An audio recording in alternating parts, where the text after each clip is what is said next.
Have homes on separate coasts, go dive in Greece with squids.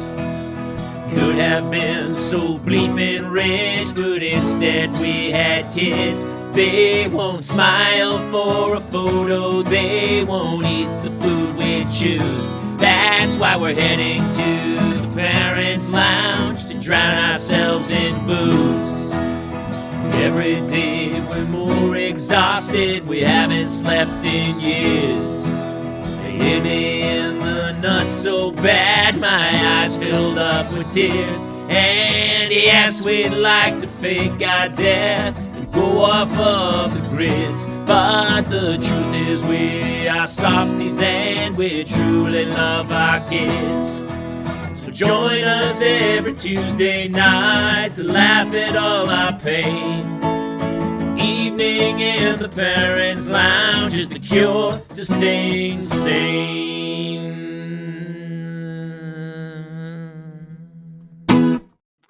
Welcome to another fantastic evening, a parental mental health night. Let's bring Mr. Ruppel in.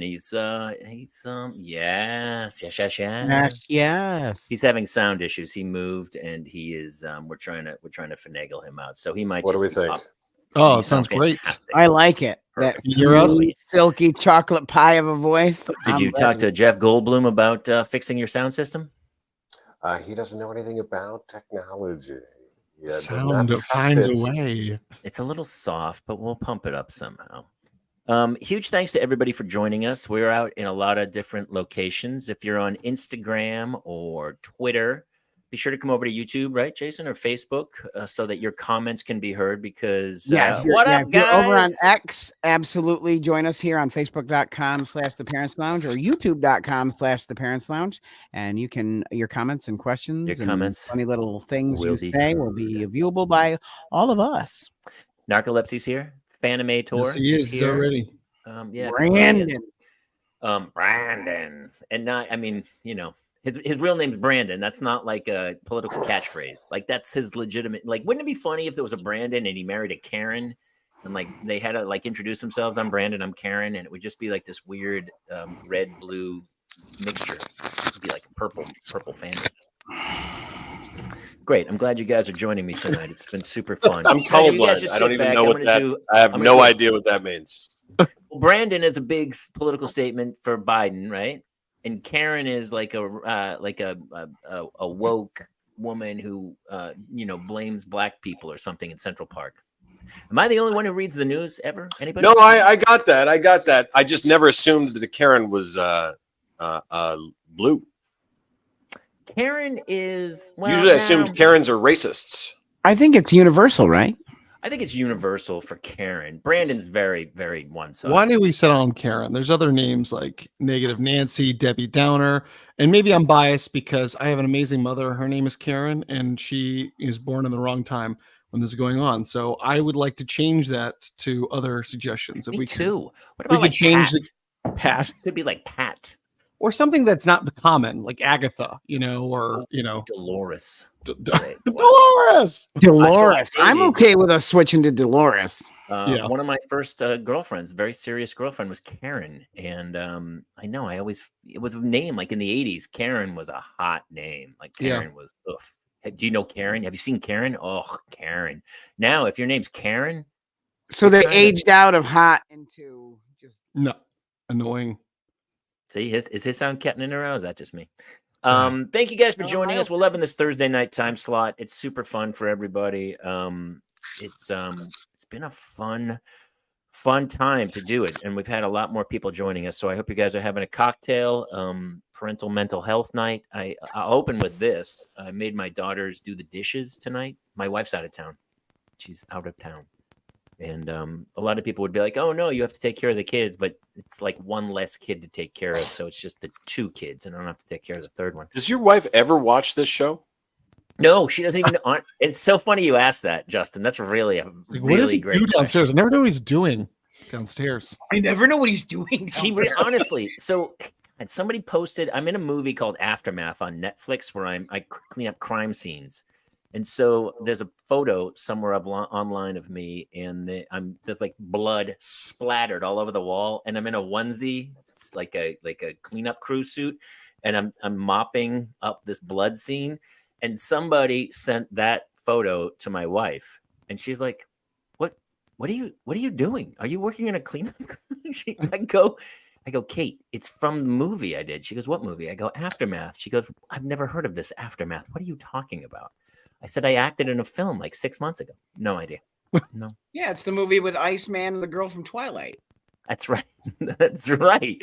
It's Sean Ashmore and Ashley Greene. Yeah, it's really well played, dude. Wow. And it was really good. And so I have the two kids here, and so they're like watching TV or whatever. And so finally, before we did the show, I was like, all right, let's do a blitz. That's my thing. Like I don't have to clean for hours, but I'll do a 20-minute pounding blitz. And so I made them do the dishes, and Claire is very adamant. You know how kids, like when you get to a point where you do dishes, it's just this food in and you scoop it out with your hands. And, once you've gotten to a certain age, it's all gross and you just clean it and load the dishwasher, however you do it. And Claire would not touch the food in the bowls, in the sink. Like if there was food and then water, she's like, I can't. So I held her, I grabbed her hand, I pulled it up over the sink. I scooped out the filthiest pile of gross, disgusting food, and I rubbed it all up and down her arm. Oh, you are a monster. You are a madman. A wig out. And the other one will do it. She doesn't care. She'll clean. But that one was like losing her mind. And normally I would argue with you just for the sake of arguing, but you're right to do this. She's gonna prevent a ton of crap from happening in her life if she can't touch food. Yeah. Like, is this something society will even allow? She wigged out. And that's what I did. After she was like freaking out. And then I took her hands and then I washed them under the water. And I said, guess what? You're okay. It's just food. It's not, you eat it. It's not that big of a deal. And then, so I don't know if I cured it or anything, but I was like, Claire do the dishes. One of the kids that couldn't have foods touching, or was she okay with that part? I think every kid doesn't like food touching. No, my wild animals don't care. They would eat it from a trough if I just threw it in. Yeah, I remembered my parents begged me not to mix them all together into a pile of goulash. They were like, "That's really rude," and I always said it tastes better in my mouth all together.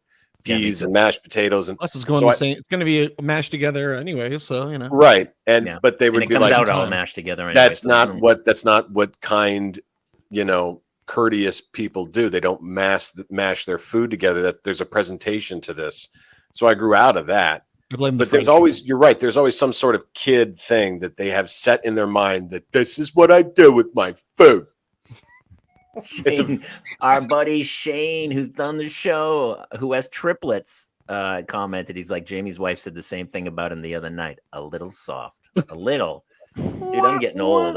Honestly, al dente is about as good as it's going to get these days. It's all Senor al dente. That's her Senor al dente. Hey, I remember al dente being, firm in the middle.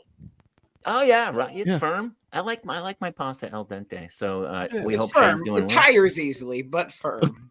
Listen, Mike Knox is here. How's everyone's families and golf game? Ugh, Mike, I played Wilshire the other day and it was embarrassing. I hit some houses and I was like talking to my friends who I played with, and I was like, I'm so embarrassed. And they were like, yeah, you should be. You're playing horrible. And I was like, well, let me ask this. I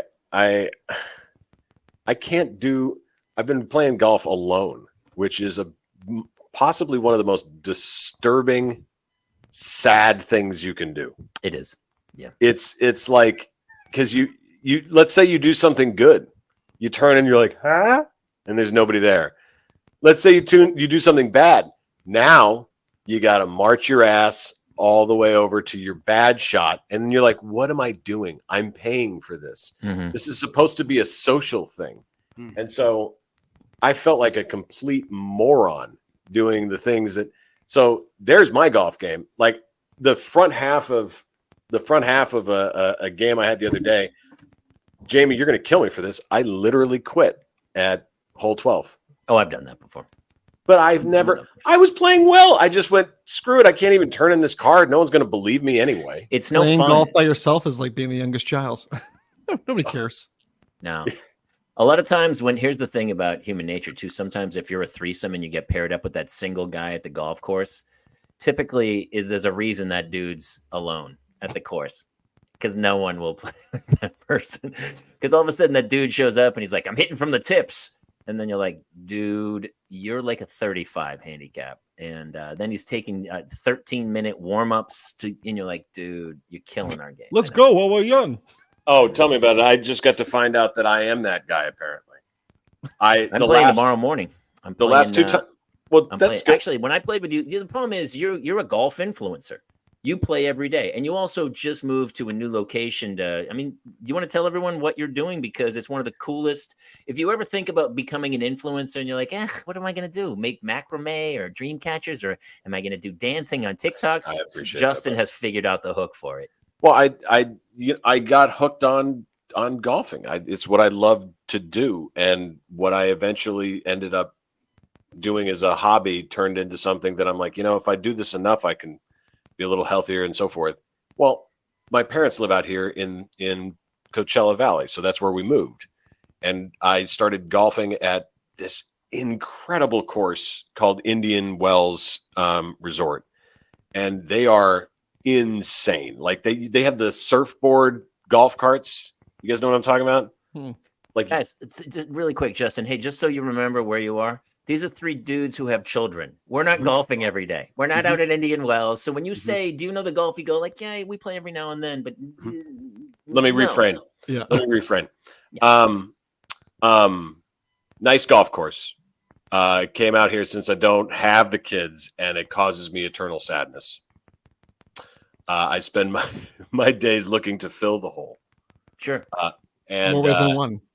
Yeah. If you want me to ship one of mine out, I will. Yeah, you can be more than happy to take one of mine. I can have Anthony in a box. We have a new special here. Actually, Uncle I'm coming Justin. out to Indian Wells, but you're getting all kinds of So what we're doing is we're giving away great stuff. Hey, buddy. Ready be. We got companies right there. Yeah, buddy. We got companies to give us stuff that they want to give to people, and I'm going to give it to them to golfers who come play golf with me because I'm tired of golfing alone. I'm coming out. So yeah, very, very soon. Yes. But you don't have, yeah. Well, let me ask this. Free time and money. What's that like? Well, let me ask this. You guys have a built-in partner in doing stuff for the rest of your lives, right? I mean, like, not just at what point are you going to teach your kids to play the sports you want to play, gentlemen? Well, Justin, look at me. I'm not playing a sport. I do not understand the question that you are. First of all, the kids are never going to do what you want them to do. Claire does play soccer. Hannah doesn't. Hannah swims. I never swam. And Claire's, who knows how long she's going to play. But you think that the kids are going to grow up. I really thought they would grow up loving what I love. And they're like, no, not that. Sometimes they go like deliberately because you love it. They don't want to do it. But it is what it is, man. Yeah. Taylor, did you play sports growing up? I did, but I was the kid. My mom liked to remind me of this. I was in outfield picking flowers, not really paying attention. But when you're in little league, no one can hit the ball that far. So I was sitting there by myself for a while. Mm-hmm. But I played a variety of sports, and then I moved a lot. And then I wanted to do acting and debate club, other stuff, more eclectic than, exactly. I was a dork, still am. So my son is probably going to be like very athletic, into, all this stuff about sports. I'm like, hey, you want to go see Star Wars? And he's like, no, Dad, no. So that's going to be my kid's going to supersede. Well, of course. But, your kid's 2 weeks old. Is he already in travel 3 weeks sports? old, Jamie. He's in travel soccer. Last time you said he was 10 months old. So I meant 10 days. If at his age he hasn't already picked a sport and committed to it, he's already behind. He's already out. Yeah. He's already behind the curve. He's not going pro now. Yeah, exactly. No, and he's not born in January, February, or March, so he really doesn't have a chance because that's how the outliers work. You have to be born in the first 3 months of the year or you don't have a shot. Is it the first 3 months of the year or first 3 months of the school year? of the year because you play at your going year. into the spring and That was and summer book sports. The Outliers, Malcolm Gladwell. Yeah, I remember the book. I just couldn't remember if it was the beginning of the school year or the year. No, the entire hockey team, national hockey team, is January, February. Basically, they weren't even March. They were like the two. Like when you're like 6 years old, those 6 months mean everything. It's a huge difference. But yeah, it's funny. My friend's daughter is December 28th, and he's a wonderful athlete. He was like college lacrosse captain. He's a monster. Like I go, you should have just held her and like got a fake birth certificate and made it like January 2nd and put her in the next year, because she is the youngest kid in her year by off stuff kids like 11 months younger, because the kids in January, that's her year. Like Claire's playing on a soccer team where she's 2015, but she's playing in a 2014.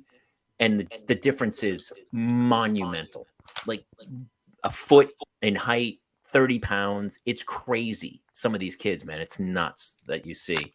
And so, yeah, if you're not in the first few months, you look at those sports, Jamie, and think there's no way that kid is in this age group, like the ringers. Every team we've played, I've been like, I'm going to need to see a birth certificate. This doesn't feel, something feels off. This kid, I saw her drive, and then she bought alcohol for the other kids. It was crazy. And she's 10. I was like, something's wrong with this. What's happening? It is a little scary, isn't it? It's just dude. I've talked about this many times. It's part of my act where I go, people talk about health. My wife's on a huge health kick. Like our age difference, like we're 16 years apart, and she's in that midlife, like she's getting in crazy great shape. But I already went through that like 15 years ago, and now I'm like, let's have a glass of wine. Like if my life's a musical, there's like a couple of songs left. I'm hoping to get out and not catch traffic on the way out. That's all I really want to do. And she's like getting shredded, and she looks fantastic. But at the end of the day, you're like, well, what's the trick to health? Is it blueberries, or is it turmeric, and basically it's genetics. That's it, man. Most of it, 98% of it is genetics. Then don't live under power lines, drink a lot of water, don't try heroin, like the simple guidelines to do. But yeah, you're so right, dude. It is. Yeah, you see these kids and you're like, that kid is naturally fast, blazing. There's a kid in our team. Oh my God, we call her the bullet. She's like 9 years old. She's lightning. And I was talking to the dad, and I was like, dude, if any kid on this team should play club, it should your daughter. She doesn't have the skill set yet, but they can teach you that. They can't teach you to be fast or big. No, those two things. Genetically, is the reason they made participation trophies. That's a really good point. Unfortunately, do you know how many trophies I had that said most spirited? Shut up, Jamie. Shut up. If you don't make that the name of your album, I can't help you. Most spirited. Justin Ruppel, most spirited. And it's like there's a reason why I watch the movie Rocky and then go, can I watch Rudy instead? Because that's more my speed. I have a tattoo on my arm that says my skill, my will exceeds my skill, but my skill is considerable. Basically admitting to myself and everybody else, look, man, you're going to get a lot more passion than you're going to get skill out of this. Okay. So we're just going to, that's going to be everything about it. So at some point, the passion people realize, you're for other things. We've talked about this before too, because I am a big, I love when people get up and they accept the Academy Award or whatever, and they go, there was just no plan B. I had no plan B. And I go, well, you're also one of the most beautiful people who's ever lived. You're a fantastic actor. Like you had a real shot. You had a real shot at what, and maybe you're Philip Seymour Hoffman and you're arguably one of the greatest actors of all time, whatever. But I know a lot of people who are like, there is no plan B. And I go, well, you better get a good waiting job, because there's certain things I'm not going to be a professional athlete, no matter how hard I want to play baseball. I was always like, no, plan B. Like I was getting into advertising when I first moved to Hollywood. I was like, I wasn't sure I was going to make it as an actor or whatever. And I was like, I'll do something else. I couldn't care less. But some people are so driven on this goal, and you're like, That's not within your skill set. But it's funny you you guys say that. on the do you voice and guys- stuff. What were you going to say, Taylor? Oh, I was just gonna say it was kind of funny you tying in what you said, Jamie, to also about kids that were being genetic predisposed to something. You talk. It's funny, like my wife and I will watch like shows or movies, and I'll see like someone in a role, and I'm like if it's the guy who plays the villain or something, I'm like, yeah, that guy was never going to be the leading man in a movie. He looks the part of the villain, henchman number 5, or so. It is kind of interesting where looks do have that thing, but it you know, sometimes you are going to, but it is interesting to kind of see like whether it's that or it's a visual. I would say life is a visual art form. Looks matter. Look at Instagram. Like the people, there's women who are like, every single shot is just her in a different shirt with low cut cleavage. She's got 3 million followers, and you're like, can she even read? I don't know, but then some other ones like, well, why can't I get? And well, it's because you're not carrying those attributes. It is what it is, dude. That's how life works. Good looking. The more appeasing attributes you add up, the better things get for you. Yeah. You good looking, ding. Smart, ding. Good voice, ding. Good parents, ding. Good environment, ding. There you go. Yeah, 1 out of 5 ain't bad. You got 2 out of the 3 branches of government working for you, and that ain't bad.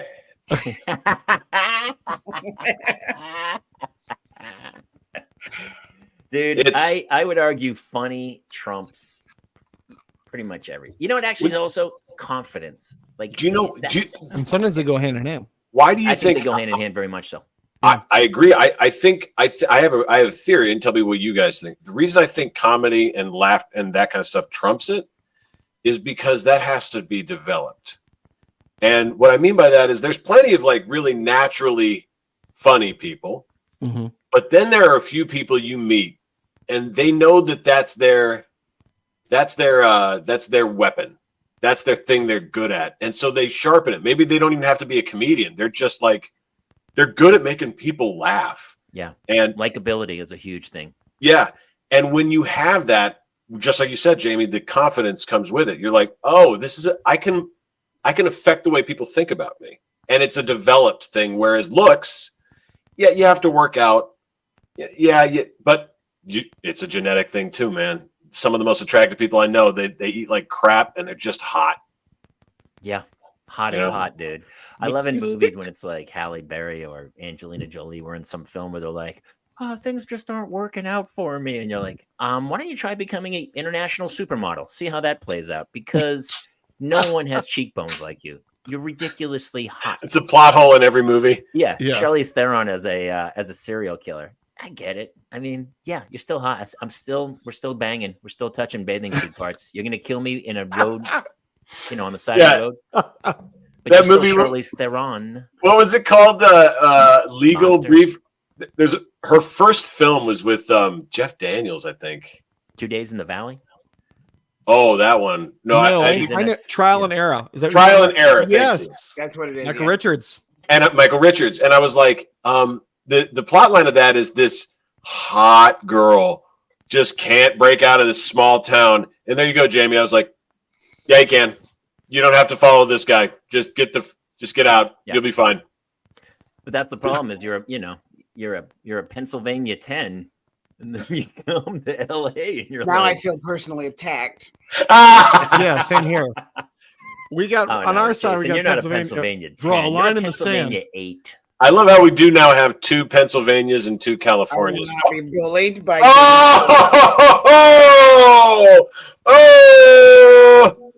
The war has started. That is actually funny, though. We do have two Californians over here, and we have 2 Pennsylvanians. So that is true. Yin's. I'm probably divided. I'm definitely like a Bend, Oregon 8 for sure. Oh, you're Bend, Oregon 9, my friend. In like Bend, Oregon, I think in the lumberjack community they go. Brother, you've not been to Bend in a while. I don't like blowing sunshine up your butt, but you are a Bend, Oregon 11. Yeah. I'm a Madison, Wisconsin 8. Yeah, dude, you're in Hollywood. You're in Hollywood. You're influencers now. You don't have to leave your home. You can just be home, right. And also, here's the other thing. I don't know if you guys have perused Instagram a little bit, but the whole world is on it because you're like, wow, that girl Brazil is really putting some talent together down there, man. The world is the world is making some very hot people. I would argue they're also making some really not. I love when I go to the airport, man. I just always look and I'm always like, how? It's like human stew. It's just everyone's an experiment that I see, and I go, what gene pools came together to create that? Oh my God! I just reminded me of something that's so funny. Human stew. I use that phrase a lot. Do you say the human stew? I said something out about like I don't know. It's a long story, but that just makes me laugh that you brought human stew. Well, let's talk about your human stew that you have because you have how old now? 17 days? Yeah, no, 21 days. Oh, 21. I'm sorry. So 3 weeks tomorrow. 3 weeks tomorrow. When do you stop keeping track of days? Samson, I was way off. But yeah, 3 weeks tomorrow, which is kind of insane. It's gonna be a month and then all that, but he's coming along real well. We actually like a butt cake. It's like painting a Fabergé egg. He's like, it's coming along very well. It's like, oh, I feel like Peter McNichol and Ghostbusters 2. Everything you're doing is bad. I want you to know that. Oh, it's Vigo. It's very wonderful. He's spinning a pot. The kid's on a wheel. Yeah. He's like, trying to get his head around because they come out with the little rocket head, the cone head there. But I'm no Swayze, so no. But it's crazy. Every day is something new. Today was it's tough because we had like a mild surgery that he had today, and it's always tough when your kids are in pain. But he had tongue tie at the hospital, and they're like, oh, you might want to look into that. And then the pediatrician's like, it's probably fine. And then we take him to the dentist. It's like, yeah, there's a lot of things down the road, but I'm glad we got that done because I think that's going to help him out in the long run, which I'm happy about that. So Joey Steelers has a thing for Anya Taylor-Joy. Last 3 years following movies of Anya Taylor-Joy. I agree. She's very attractive, but her eyes are on like the side of her head. She looks like the alien from Paul. I do want to see Furiosa, but it's going to be tough, I think, to fill it. Like, there's something about certain. Speaking of Charlize Theron, Charlize Theron just owns. Well, she's number one of all time on my list of all. Me too, man. She's on the list. Talk about a fine wine. Yeah. I will say. Have you ever met the people on your list, Jamie? You ever met Charlize? I have not met Charlize. No. I met Cameron Diaz, and she was so attractive, I didn't know what to say. Yeah. And there are likability we talked about earlier, where people there's an effervescence to them. I was in a room next to Angelina Jolie and Brad Pitt standing there, and together next to each other. I got very nervous with Don Rickles. You put your two heads together, you're a butt. It is crazy when you see people who are just that good looking that you're aghast. You're just like, what? That's impossible. Who you were in the same room? So did you meet Cameron Diaz and chat with her? So I was 23 years old, and it was in Vegas, and I was at the Planet Hollywood, and as you guys can admit, Halloween is like the time that you can choose to dress up as a guy and be hot, right? Like I got dressed in a flight suit. Sure. That's as good looking as a dude can be, right? Like it's a suit and it's the military. So I'm in a flight suit. I've got the stupid aviators on, and I think I'm looking about as good as I can look. And there's Cameron Diaz, and all my buddies are like, "Dude, you gotta go say something to her. She's just standing at a table." And so I could hear like the Top Gun music, and I walked up to her, and did you do the Ace Ventura walk? Yeah. As I walked up, she just turned around. I didn't have to she just went, "Hi," like that. Like she was expecting me to talk to her. And that shock I had planned for, excuse me, I'm a big fan. She had just anticipated it. And I went, I loved you in the mask. and I ran away like a coward. I'm the worst. I can't talk to people like that. Yeah. That's crazy. You should have done Ryan Reynolds. You should have gone up as Ryan Reynolds. Yeah. Hi. You're hot. Let's go back to my room and make less hot babies. You did. Yeah, I mean, you did Mark Wahlberg too, Sofia Vergara on AGT, right? I did, and then she ADR'd over that. She's like, "Don't you do that? Yeah, oh." She did like all sort of like weird sex noises, and because she thought ADR, an auto dialogue replacement, she thought that was essentially, when someone comes over and does sex noises in movies. But she's one of those people who is that attractive. She's very like. Have you seen photos of her when she was like a young model in South America? Yeah, we are like, wow, oh yeah, and that's the girl who left that small town. She's like, yeah, even like the people in town were like, you can't be here anymore. You've got to leave. And she's like, they told her, please leave. You're making us all uglier. You're making us all uglier. You need to leave the town.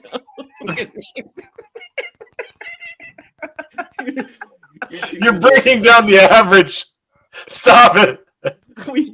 We have a GoFundMe. We raised money to buy you an airline ticket one way out of here. You're going to LA. I always hated the kids in school. Oh my God, that reminds me of it reminds me of the scene Ace Ventura 2. It's like, I've never seen an ugly like that before. Denial can be an ugly thing. They're all just cheering. Jason, what was that, buddy? I said I always hated the people who throw off the bell curve. Yeah, exactly. That's why everybody goes to LA. They're not. It's a conspiracy. They're like, get the hot people out of this town. We can't. Weird. No one has ever asked me. Dude, who's the 7 is like, please.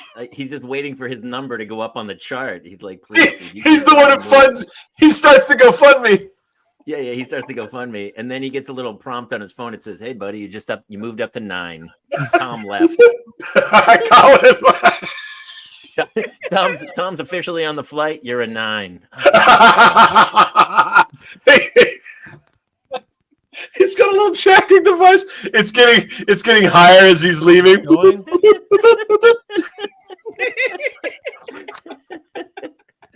There's still a woman blowing him on the plane as he's leaving. He's like, oh. Not to bring it back to kids again, but you reach a point like I've had 1 million auditions. I've been told no, and I'm not right, and I'm not good looking enough. And I see the breakdown where it says quirky character type guy, and I go, that's I'm going in on that. And then so you kind of learn your place in the world. Yeah. And when you have kids, a lot of times your kids are so like my kids have bright red hair, and they were really self-conscious, but I can't tell you one day that doesn't go by where we don't go into a store and it's always an older woman who stops me and says, this is yesterday, it happened at Gelson's, and this woman came up, she goes, would you be okay if I gave your children a compliment? It was like, sure, help yourself. And she goes, your hair. She talks to Hannah and she goes, your hair is the most gorgeous thing that's ever been created on earth. Don't you ever dye it. You promised me right now you're never gonna dye your hair. And Hannah's been talking about dyeing her hair purple for years. And she was like, and Hannah's like, okay, I won't dye it. And she goes, you better not. And then we saw her up at when we checked, and then she left like her mission had been accomplished, where she's like, I'm with the Don't Dye Your Red Hair Society. I go around the country and I talk to people begging them not to dye their red hair. She's part of a lobbyist group. She's in DC right now, and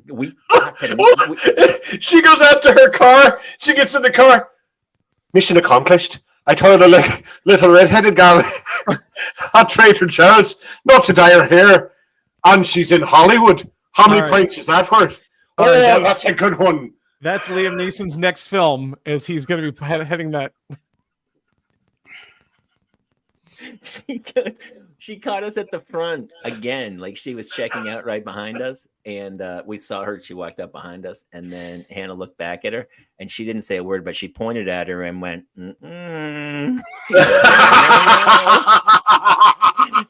And then she was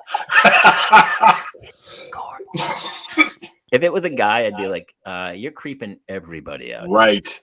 Boy, that's a fun double standard, isn't it? She tries to get she's probably getting a law passed where like if you go to buy hair dye, they have to see you I can't sell you dye. No. That's right. That's the lobbying crew.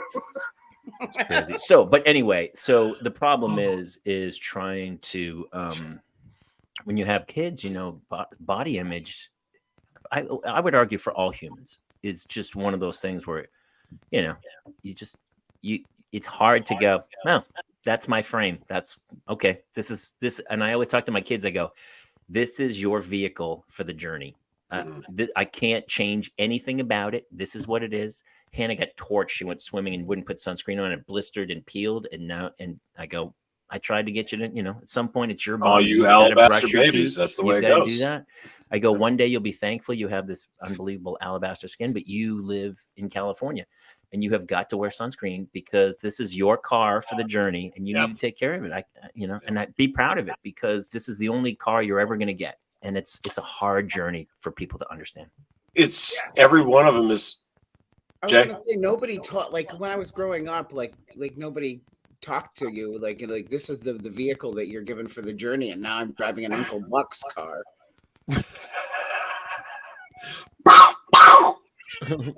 Yeah, I mean, bug. I will say that the more people who do the, this is the way it is, but this is also the way it is, absolutely, Joey.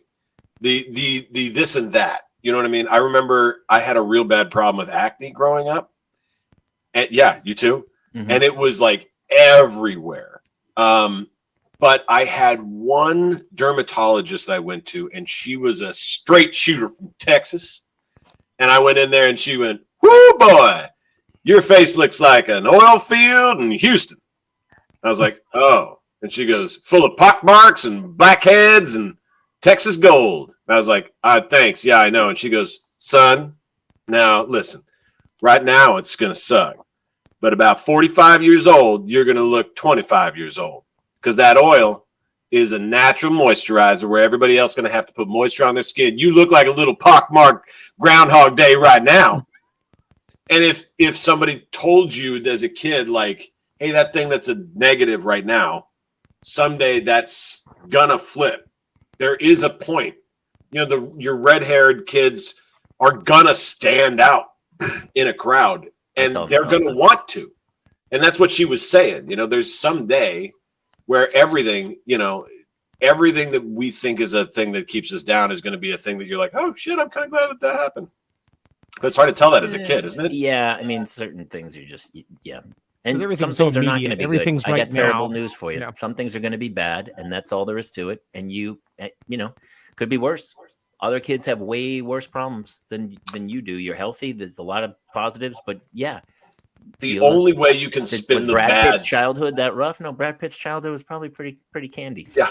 The only way you can spin the bad stuff is you're like, well, you're going to have to compensate. And the compensating you're going to do is going to turn out to be something good because you're so far behind. It's you're getting your ass kicked on this genetic thing here. Whatever this is, like I have friends who, were born without use of parts of their body. And I can't say to them, it's just willpower to make. No. That's a compensation you're going to have to do.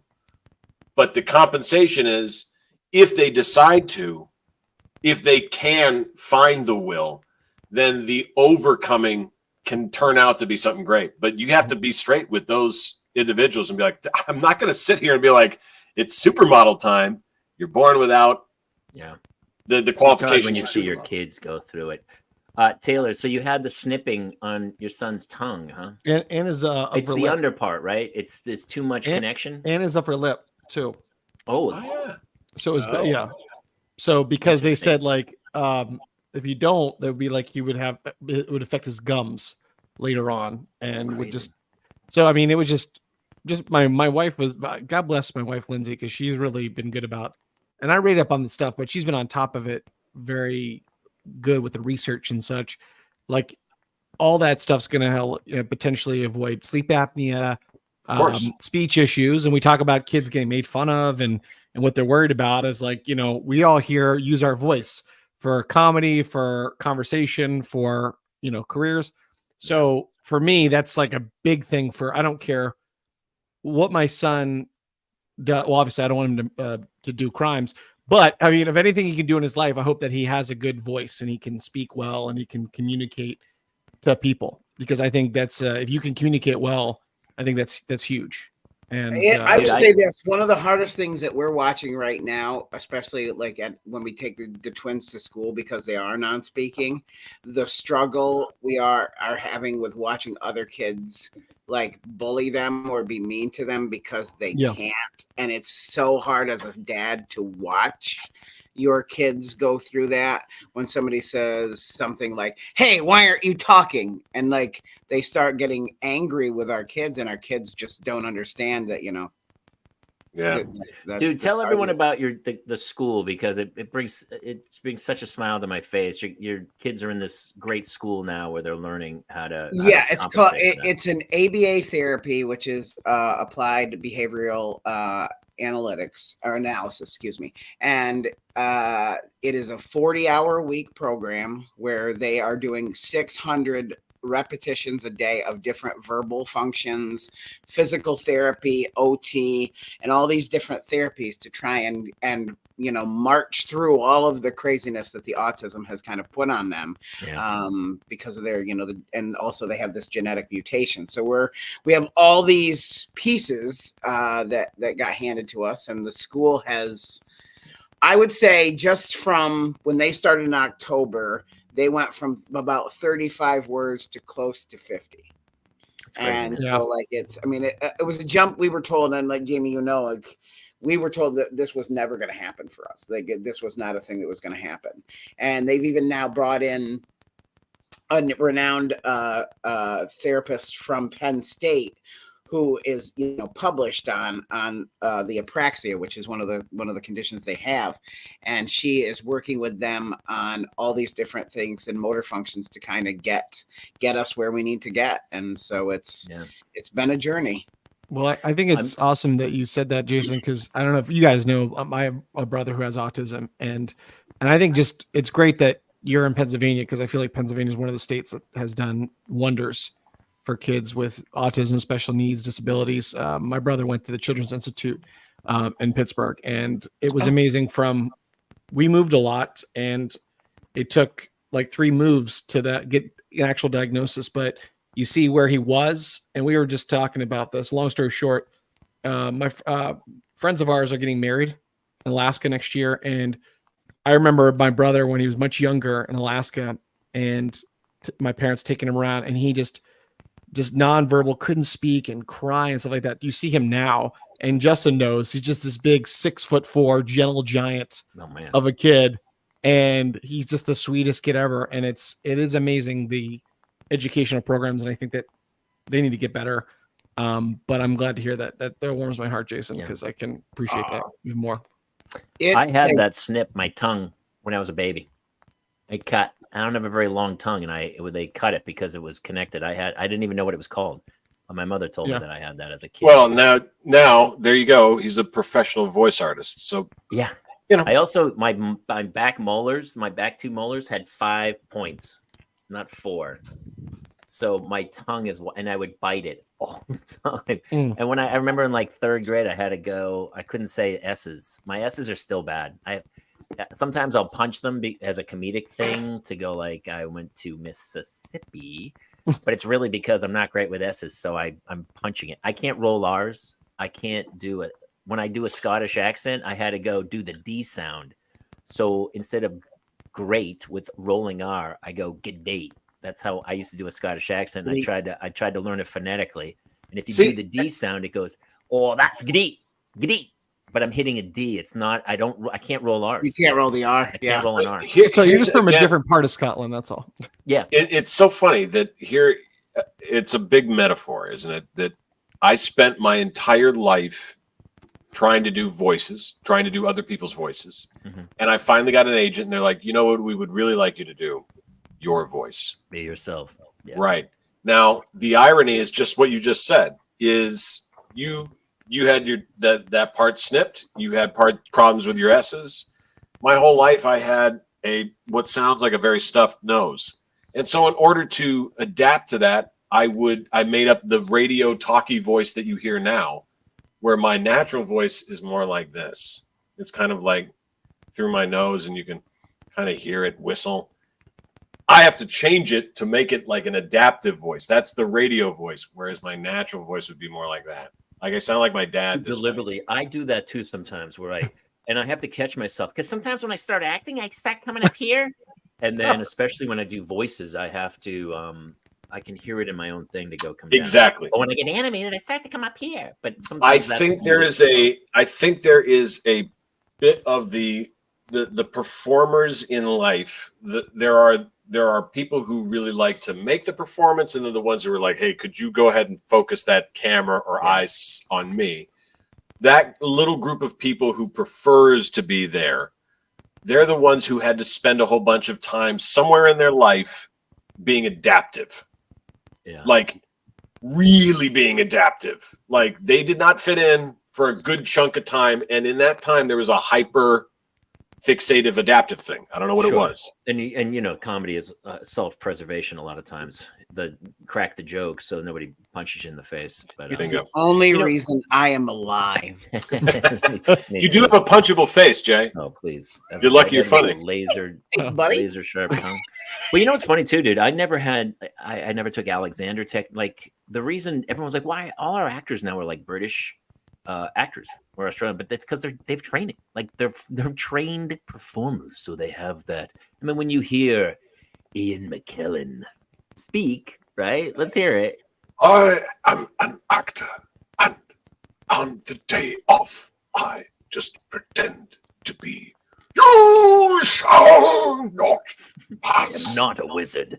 Such a good bit. That's the thing. I'm not. From Episodes, one of my favorite shows Dude, of all time. It's so good. But it's training. Like it's all training to bring it down, and I can catch myself and kind of force myself down there. But a lot of times, I start to come up. If I start to get, and I can feel it. Like sometimes on stage, I'll have to catch my breath because I'm in a bit, and I'm like, and then I can't find it. I always say that the reason we have so many British people in Hollywood is because the overcoming of the British accent makes a really cool voice. Yeah, it does. And it's a very, you can't place it, so it has no place in the country. It's very... That's exactly right. It's very general. My first ADR job was doing Gerard Butler. Yeah. Because of that. Like Gerard Butler, his first role that like I did for ADR, he had some sort of like, I've been there. I know how to do things. I know, right? It's like the worst accent, but in a weird way. Like that sounds pretty real. I like that. There's something. It's something off about it. I know. It's so funny. Our buddy Brendan, who is he goes under Fanimator. He changed his name which I love. He's a huge Loud House fan, and that's super cool because I do a bunch of voices on Loud House, which has been super cool. He does indeed. We love having him in here. He's so great and adds so much to the conversation. So I just wanted to give him a shout out. Our other Joey Steelers, I did not know that. He goes, my 9-year-old girl is so mature. She blows my mind. Today she asked me why I have such a serious job if in real life I'm such a relaxed guy.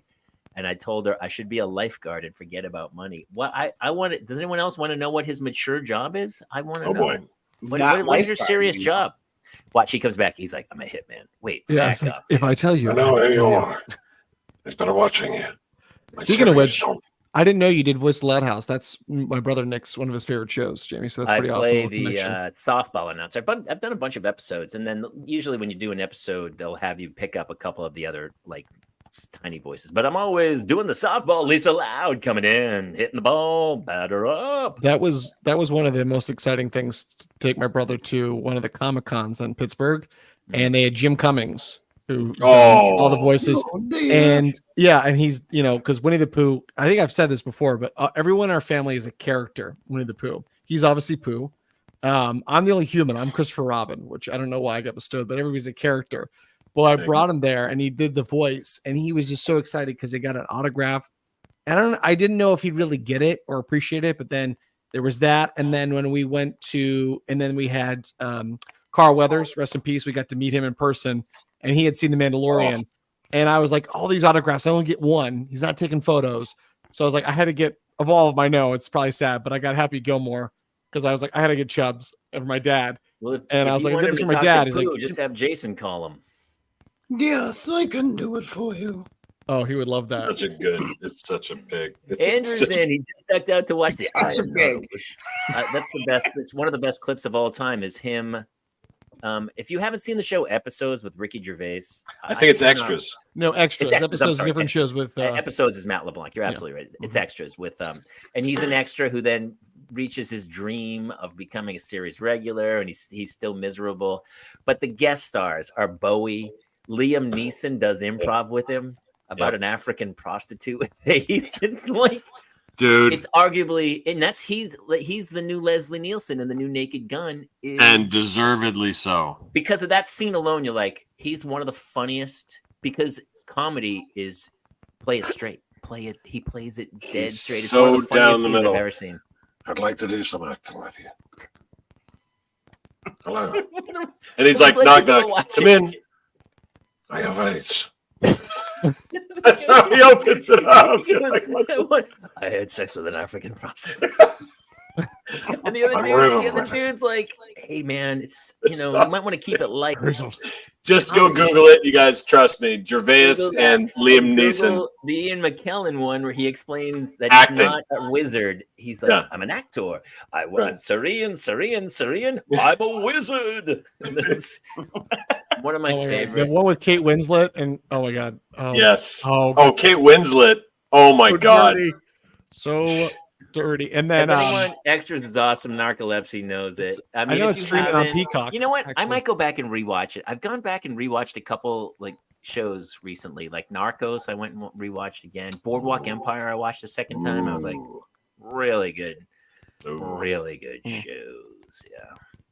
Yeah, I like going back and watching the stuff now because you can sit down and get into it like a long piece, where you couldn't do that when it came on like that.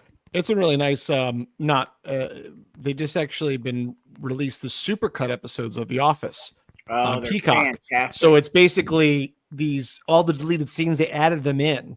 So instead of these 20 some minute episodes, they're like 35, 45 minute episodes of The Office. Whoa. And they're releasing them by season. So they have 7 seasons now. And it's actually even better because some of those deleted scenes are like, why? You always see these movies and shows like, why wasn't that in there? And supercut. It's for time because it's on a network show where that is the one good thing about streaming where you're not locked into 22 minutes. Because I remember doing shows and you'd be, I mean, I've told this before, but at the end I got the twist. I was in a show where I was pretending to be gay to sell a car to 2 dudes. Yeah. And then at the end, the tag at the end is me kissing the other saleswoman to reveal I did it all just to sell the car. And the guy told me, he goes, hey, we had to cut it for time. I go, now I'm just a gay guy selling a car. I'm so confused by what's happening here. And he goes, nobody really cares. And then the show was 3 episodes later. And but that was the insanity. And that's kind of the beauty of streaming is they get, Tacoma FD should do that because we would shoot stuff. I mean, I've never been on a show where there was more improv. They would roll camera. Some takes were arguably 12 to 15 minutes of blindingly funny stuff. They really should do supercut episodes because with streaming they should now, do supercut episodes. That's a really smart call. I would say most shows are probably like that. Remember, Jamie, Heather Brooker, when she was on, had a whole improv scene with Steve Carell about him ordering 2 lobsters, and it got cut when it aired, and she didn't know about the supercut episodes. I'm like, no, I know that scene, and I explained it to her. She's like, how do you know that? I'm like, and I told her about the super that's funny. episodes. Her scene. She actually got to see her scene like 10 years later.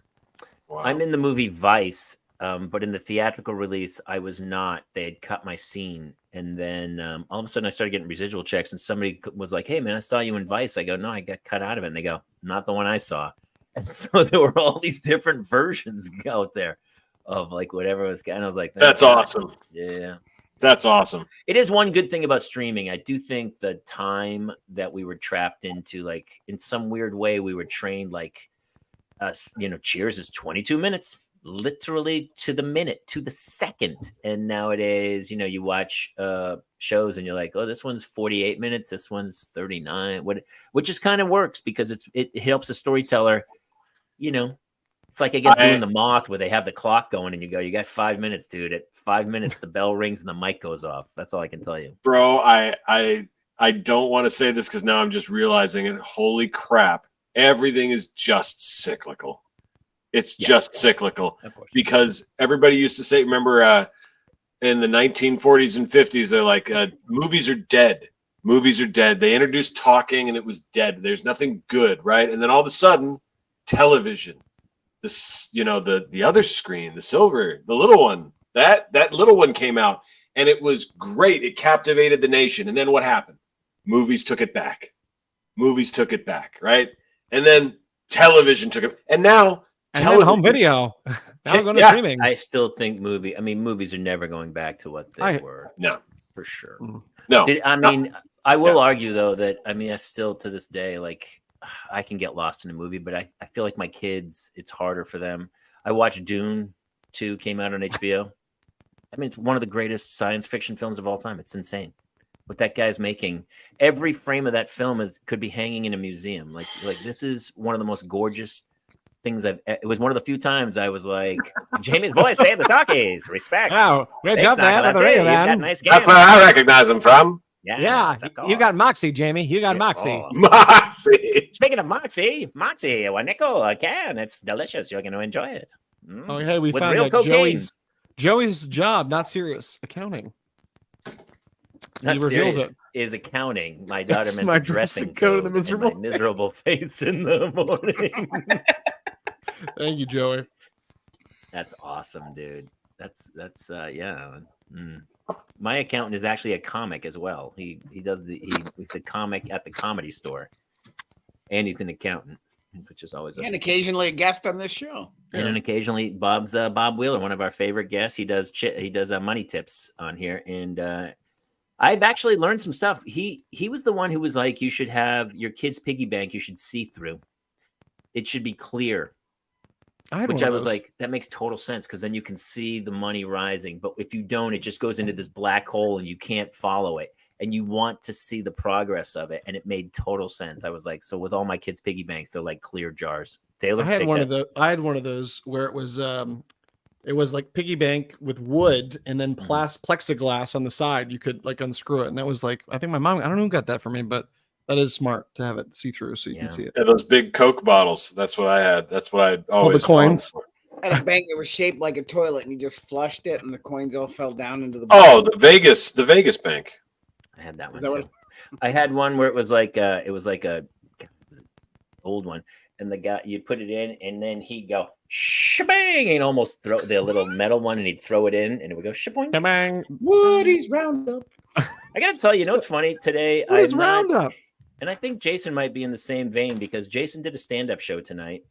I've been doing a bunch of stand-up. Justin's been doing a bunch of stand-up, and I hadn't done it for a long time. And the whole reason this show kind of started is because we were doing so much online as our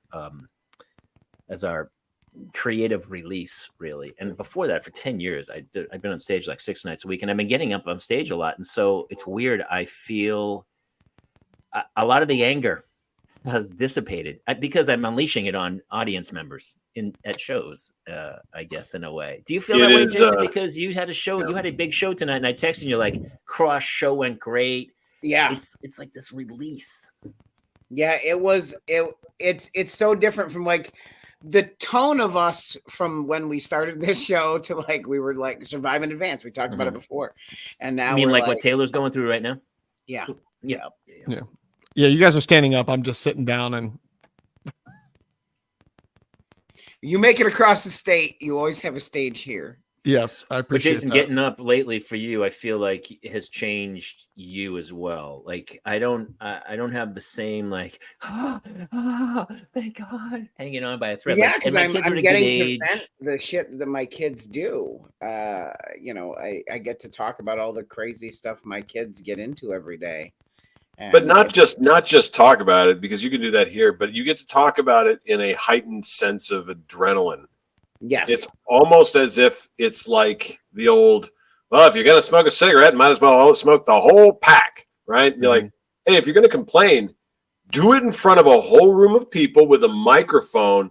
And boy, if that doesn't get it all out, it's almost like that dinosaur in Jurassic Park with the venom spit. You're like, hey, if that stays in me, yeah.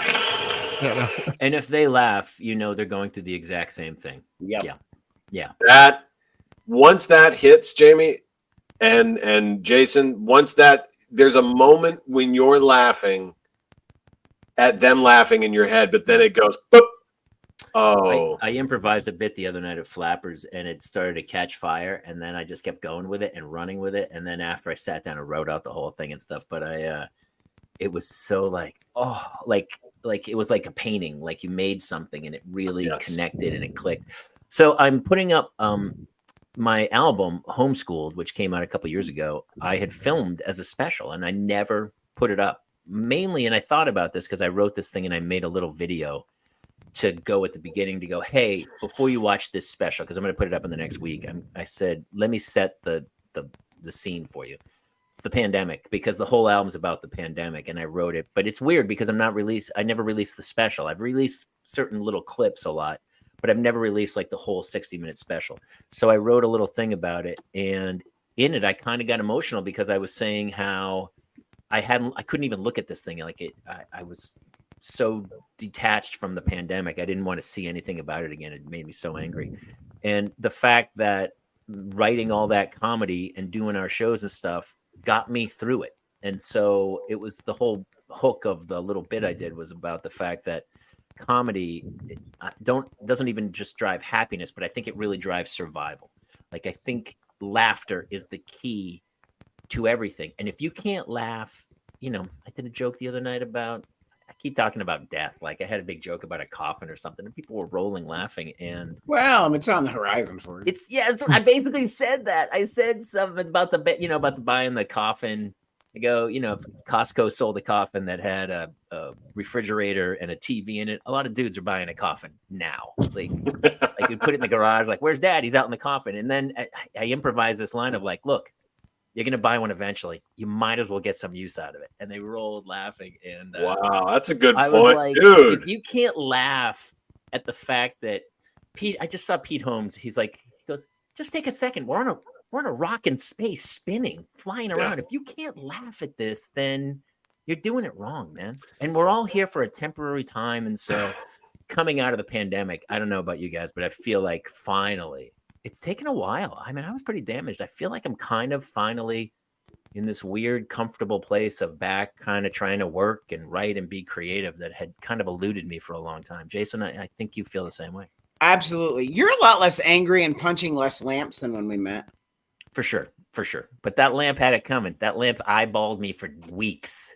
I hate lamp. I don't know. It's just, I mean, I feel like it's, I couldn't agree with you more, man. Like the pandemic ended, but a lot of people were still, I think there's still a lot of people seriously damaged from it. And there's a whole generation of kids that I know that are seriously damaged, and they need to find their way out of it in a way. And I saw somebody, Jim Jeffries, posted something about the fact that social media, the minimum age should be bumped up from 13 to 16. And I couldn't agree more. I think you should not be allowed on social media before 16, at least. Like, I mean, Facebook came out when I was in high school, but I didn't have it really use it till senior year. And I feel that's a great idea. Yeah, I thought so too. And so he had a petition out on his social media to sign. Yeah. I don't sign petitions because I'm always afraid, it's going to get me jury duty or something. Jason, what were you going to say? You went, we were speaking of things that were released. If you go to CNN.com to the TV show Decoded, our episode about AI is currently now out. It's on the channel, but if you want to watch it directly, go to CNN.com and search for the show Decoded, and we are the generative AI episode. We're about 3/4 of the way through. It's really cool. You have to watch this show, dude. It's really amazing. Yeah, I mean, you and I talk about this all the time about, to Jason's credit, so many other people are, using their life to try to advance their social media pages. and we kind of grew up in a time where you weren't supposed to do that or something. But Jason has shared little stories here and there, and it's amazing the outpouring of support and the thank yous from people who are like, I'm going through the exact same thing. Thank you so much for sharing. So there's this weird dichotomy of feeling like, am I oversharing or am I not sharing enough to let people feel like, because you're in a place where you can share your life and you will help others. And you guys know this, but I felt really weird about it in the beginning because I felt like I was prostituting the kids out, over their disability. And when I started getting messages from moms saying, hey, we were going through this too. We didn't know. The one that really kind of caught me is the textbook system where he was using the symbols to speak. I got an outpouring about that, about, how many moms didn't know that wasn't even a thing that they could get. And at that point, I realized I was like, wow, I really kind of have a platform here where I can, help with resources to help other kids have these opportunities. So it did change how I felt about it after moms reached out and said, hey, it's helping. Yeah, it is weird. It's weird. Like social media can be so good and it can be so bad. Well, here's where I think the dividing line is. The bad part is when people are mean or disingenuous. And you have to be genuine. You can't overshare if it's genuine. But if the share is just to evoke a feeling, or just to, if the share is just because they're like, ooh, this is a trending topic. It's like a reverse technology because they go, what's trending? Oh, autism's trending. Oh, it was like you can feel it. People who have faked their genealogy or their. You can feel that there is